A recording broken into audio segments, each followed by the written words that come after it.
শেখ হাসিনার থেকেও বেশি দুর্নীতি করেছে তার ছোট বোন শেখ রেহানা। দুর্নীতির সব অভিযোগ একসাথে ফাঁস হলো। সারা জীবন পর্দার আড়ালে থেকেছেন শেখ রেহানা।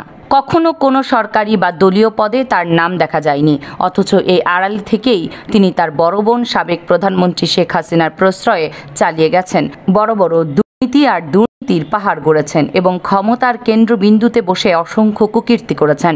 তার বিরুদ্ধে ওঠা অভিযোগগুলো শুনলে চোখ কপালে উঠতে বাধ্য। কিভাবে একজন সাধারণ নাগরিক দেশের সবচেয়ে প্রভাবশালী ব্যক্তি হয়ে উঠলেন, কিভাবে ক্ষমতার মসনদকে ব্যবহার করে তিনি দুর্নীতির জাল বুনলেন এবং গত 5ই আগস্টের ছাত্র জনতার বিপ্লব তাকে কিভাবে দেশ ছাড়তে বাধ্য করল। শেখ রেহানার সে লোমহর্ষক কাহিনী জানতে হলে শেষ পর্যন্ত ভিডিওটি দেখতে থাকুন। শেখ মুজিবুর রহমানের ছোট মেয়ে শেখ রেহানা 1975 সালের 15ই আগস্টের ভয়াবহ ঘটনার পর থেকে তিনি মূলত লন্ডনে বসবাস করছিলেন। সেই বিভীষিকাময় অধ্যায়ের পর তিনি দেশের বাইরে একটি সাধারণ জীবনযাপন শুরু করেন, যেখানে তার ব্যক্তিগত পরিচয় ছাড়া রাজনৈতিক কোনো প্রভাব ছিল না। কিন্তু সময়ের সাথে সাথে পরিস্থিতি পরিবর্তিত হতে থাকে। যখন তার বড় বোন শেখ হাসিনা বাংলাদেশের রাজনীতিতে সক্রিয় হয়ে ওঠেন এবং একসময় দেশের প্রধানমন্ত্রী হন, তখন থেকেই শেখ রেহানার জীবনে এক নতুন অধ্যায়ের সূচনা হয়। গত 15.5 বছর ধরে যখন বাংলাদেশ আওয়ামী লীগের শাসনামল চলছিল, ব্রিটিশ পাসপোর্টধারী শেখ রেহানা তখন বাংলাদেশ ও লন্ডনে যাওয়া আসার মধ্যে ছিলেন। আপাতদৃষ্টিতে দল বা সরকারের কোনো আনুষ্ঠানিক পদে না থাকলেও দেশের রাজনৈতিক ও প্রশাসনিক সব ক্ষেত্রেই তার নিয়ন্ত্রণ ছিল প্রায় নিরঙ্কুশ।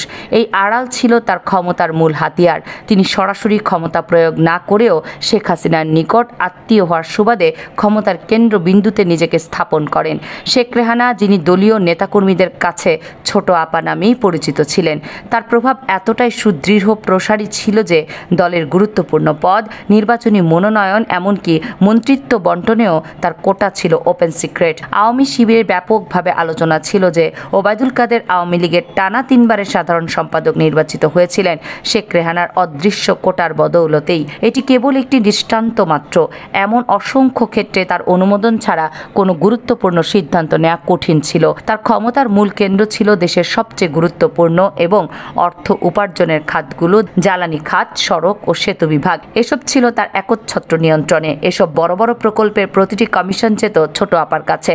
সবচেয়ে ভয়াবহ দিক হলো এসব কমিশনের লেনদেন হতো সরাসরি লন্ডনে, অর্থাৎ দেশের বাইরে বসেই তিনি দেশের সম্পদ লুটের নীল নকশা তৈরি করতেন এবং তা নির্বিঘ্নে বাস্তবায়ন করতেন। এটি ছিল এমন এক অদৃশ্য শক্তি যা সরকারি পদে না থেকেও সরকারকে নিয়ন্ত্রণ করত এবং এক বিশাল সাম্রাজ্য গড়ে তুলেছিল। তার এই অবারিত ক্ষমতার সুযোগ নিয়ে অসংখ্য অবৈধ হয়েছে, যার মাধ্যমে দেশের কোটি কোটি টাকা বিদেশে পাচার হয়েছে। দেশের উন্নয়ন প্রকল্পের প্রতিটি ধাপে তার ছায়া পড়ত এবং কোনো ফাইলই তার সম্মতি ছাড়া সামনে এগোতে পারত না, যা এক ধরনের অলিখিত কর্তৃত্ব প্রতিষ্ঠা করেছিল। এই ক্ষমতার অপব্যবহার দেশের অর্থনীতিকে দুর্বল করেছে এবং সুশাসনকে প্রশ্নবিদ্ধ করেছে। 2024 সালের 5ই আগস্ট ছাত্র জনতার এক বিশাল আন্দোলনের ঢেউয়ে ধসে পড়ে শেখ পরিবার ক্ষমতার মসনদ। গণভবন, যা এক সময় তাদের ক্ষমতার প্রতীক ছিল, তা হয়ে ওঠে এক পলায়নের পথ। গণভবনের পেছনের দরজা দিয়ে তড়িঘড়ি করে ভারতের দিকে পালিয়ে যান তৎকালীন প্রধানমন্ত্রী শেখ হাসিনা। তার সঙ্গী ছিলেন আর কেউ নন, তার একমাত্র ছোট বোন শেখ রেহানা। এই তথ্য ছড়িয়ে পড়তেই শেখ পরিবারের অন্য সদস্যরাও আকাশস্থল ও নদীপথে পলায়ন করতে শুরু করেন। যারা তাৎক্ষণিকভাবে যেতে পারেননি তারা দেশে ঘাপটি মেরেছিলেন। পরে সুযোগ বুঝে তারাও বিদেশে পালিয়ে যান। এরপর থেকে বহু আওয়ামী নেতাকর্মীও পালিয়েছেন। তারা বিভিন্ন দেশে গিয়ে নিজেদের অবস্থান জানান দিলেও শেখ পরিবারের অধিকাংশ সদস্য তাদের ঠিকানা গোপন রেখেছেন। অবশ্য গোয়েন্দা সংস্থার সূত্রে জানা গেছে, শেখ হাসিনা সরকারের পতন আসন্ন দেখে 5ই আগস্টের আগেও কেউ কেউ দেশ ছেড়েছিলেন এবং বর্তমানে এই পরিবারের প্রায় সব সদস্যই বিদেশে পালিয়েছেন। 5ই আগস্ট যখন শেখ হাসিনা গণভবন থেকে পলায়ন করেন, শেখ রেহানা তখনও বাংলাদেশে ছিলেন। বোন হাসিনার সঙ্গে তিনি ভারতের গাজিয়াবাদের হিন্দন বিমান বাহিনীর ঘাঁটিতে যান। সেখানে ভারতীয় সামরিক বাহিনীর কঠোর নিরাপত্তা বলয়ে তাদের রাখা হয়। এরপর একাধিকবার তাদের স্থান পরিবর্তন করা হয় বলে গণমাধ্যমে প্রকাশিত হয় এবং এক পর্যায়ে তাকে দিল্লির ভিভিআইপি এলাকা লুটেন্সে রাখা হয়।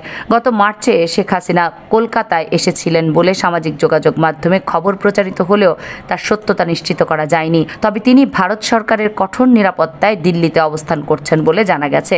শেখ হাসিনার সর্বশেষ অবস্থানে স্পষ্ট না হলেও তার সামাজিক যোগাযোগ মাধ্যমে সরব উপস্থিতি লক্ষ্য করা যাচ্ছে। তিনি নিয়মিত ফেসবুক পেজ, হোয়াটসঅ্যাপ গ্রুপ সহ নানা সামাজিক মাধ্যমে অন্তর্বর্তীকালীন সরকার বিরোধী বক্তব্য অব্যাহত রেখেছেন, যা তার রাজনৈতিক আকাঙ্ক্ষা এখনও সক্রিয় থাকার ইঙ্গিত দেয়। ভারতে দুদিন অবস্থানের পর শেখ রেহানা দ্রুত লন্ডনে পাড়ি জমান, যেখানে তিনি দীর্ঘকাল ধরে বসবাস করছিলেন। তার এই পলায়ন কেবল ব্যক্তিগত নিরাপত্তা নিশ্চিত করাই ছিল না, বরং এটি ছিল তার আরও অনেক দিক উন্মোচনের শুরু। তার অনুপস্থিতিতে দেশের বিভিন্ন তদন্ত সংস্থা তার বিরুদ্ধে সক্রিয় হয়ে ওঠে। ক্ষমতার অপব্যবহার এবং দুর্নীতির দায়ে শেখ রেহানার বিরুদ্ধে ইতিমধ্যে একাধিক মামলা হয়েছে। তার বিরুদ্ধে অবৈধ সম্পদ অর্জন এবং মানি লন্ডারিংয়ের মতো গুরুতর অভিযোগ আনা হয়েছে। এসব অভিযোগের বিচার প্রক্রিয়া শুরু হয়েছে, যা দেশের বিচার ব্যবস্থার জন্য এক গুরুত্বপূর্ণ পদক্ষেপ। এই মামলাগুলো প্রমাণ করবে যে কেউ ক্ষমতার বলে আইনের ঊর্ধ্বে নয়। সবচেয়ে চাঞ্চল্যকর ঘটনা হলো পূর্বাচল নতুন শহর প্রকল্পের ৩০ কাঠা প্লট বরাদ্দ জালিয়াতির ঘটনায় দুর্নীতি দমন কমিশন তার বিরুদ্ধে পৃথক ৩টি মামলা দায়ের করেছে। এই মামলাগুলো ছিল তার দুর্নীতির বিশাল সাম্রাজ্যের এক ক্ষুদ্র অংশ মাত্র। গত ৩১ জুলাই বৃহস্পতিবার ঢাকার বিশেষ জজ আদালত ৪-এর বিচারক মোহাম্মদ রবিউল আলম তার বিরুদ্ধে অভিযোগ গঠন করেন, যার মধ্য দিয়ে তাদের আনুষ্ঠানিক বিচার শুরু হলো। এই মামলাগুলোতে শেখ রেহানার সাথে তার মেয়ে ও ব্রিটিশ এমপি টিউলিপ রেজওয়ানা সিদ্দিক, ছেলে রাদওয়ান মুজিব সিদ্দিক এবং অপর মেয়ে আজমিনা সিদ্দিক ও আসামি হিসেবে অন্তর্ভুক্ত আছেন। এই ঘটনা শেখ পরিবারের অন্যান্য সদস্যেরও দুর্নীতির জালে জড়িত থাকার ইঙ্গিত দেয়। দুদকের প্রসিকিউটর মীর আহমেদ আলী সালাম জানিয়েছেন, এই ৩ মামলায় মোট ১৭ থেকে ১৮ জন আসামি রয়েছেন, যার মধ্যে শেখ হাসিনা, টিউলিপ, আজমিনা এবং রাদওয়ানের মতো গুরুত্বপূর্ণ ব্যক্তিরাও রয়েছেন। যেহেতু আসামিরা আদালতে উপস্থিত ছিলেন না, আদালত তাদের বিরুদ্ধে পরোয়ানা জারি করেছেন। একই সঙ্গে সাক্ষ্য গ্রহণের জন্য আগামী ৩ আগস্ট দিন ধার্য করেছেন আদালত। এটি বাংলাদেশের বিচার ব্যবস্থার জন্য এক বড় চ্যালেঞ্জ, যেখানে পলাতক আসামিদের বিচার নিশ্চিত করতে হবে। শেখ রেহানার বিরুদ্ধে যে পরিমাণ গুরুতর অভিযোগ উঠেছে, তাতে তার বড় ধরনের শাস্তি হতে পারে বলে ধারণা করা যাচ্ছে। অবৈধভাবে সম্পদ অর্জন, মানি লন্ডারিং এবং ক্ষমতার অপব্যবহারের মতো অভিযোগগুলো প্রমাণ হলে তার দীর্ঘ কারাবাস বা মোটা অঙ্কের জরিমানার সম্মুখীন হতে পারে। এই বিচার প্রক্রিয়া দেশের জন্য একটি দৃষ্টান্ত স্থাপন করবে, যেখানে ক্ষমতাধর ব্যক্তিরাও দুর্নীতির ঊর্ধ্বে নন এবং আইনের শাসন প্রতিষ্ঠায় কোনো আপোষ করা হবে না। তারই পরিণতি হয়তো ভবিষ্যতের যে কোনো শাসক বা ক্ষমতাধর ব্যক্তিকে দুর্নীতি থেকে দূরে রাখতে উৎসাহিত করবে।